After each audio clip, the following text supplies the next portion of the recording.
our tax code. We need to lower our state income tax rate and be more competitive with our surrounding states. If you pass the $50 million tax cut for those Arkansans making below $21,000, then you will provide additional tax relief for more than 600,000 Arkansans.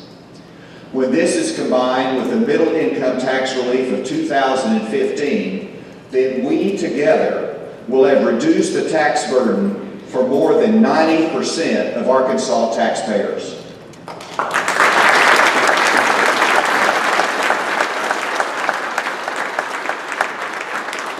Yes, that means there's more to do.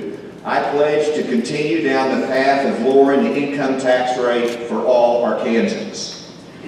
And when it comes to our military personnel, when they retire, I want them to know that we will not tax their retirement income.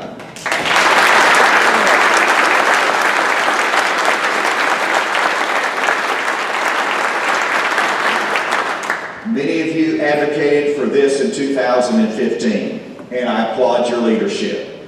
But this is tax relief that has to be paid for, and it will be.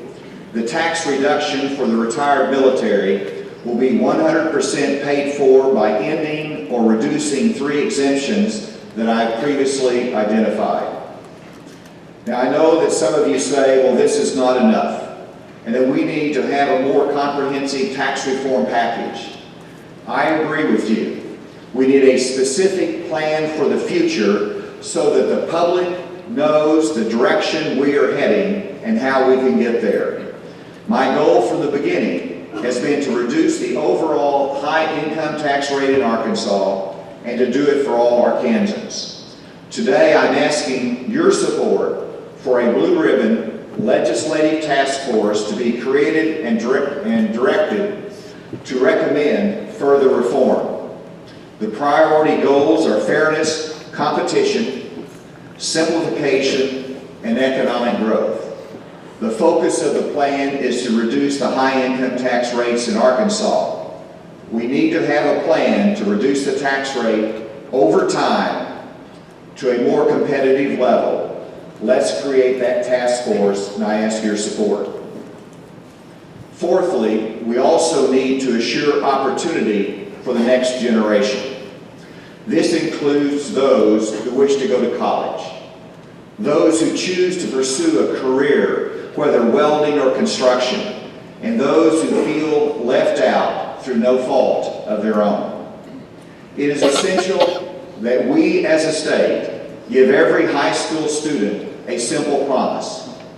If you pursue a high-need job skill or degree, then we will assure you that all your tuition and mandatory fees will be paid through a 2-year college program or technical school.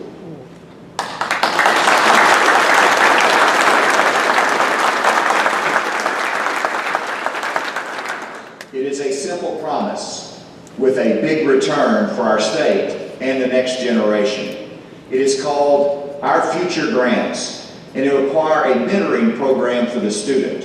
It will require working in the state for 3 years after college, but it will be created with existing program funds and used in combination with other education funds that are already available.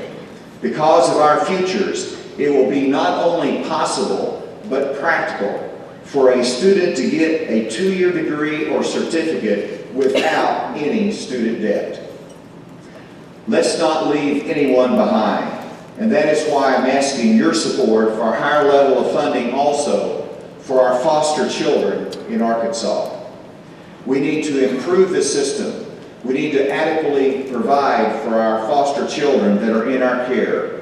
We need to address their needs and hopefully provide a way out and restore family relationships.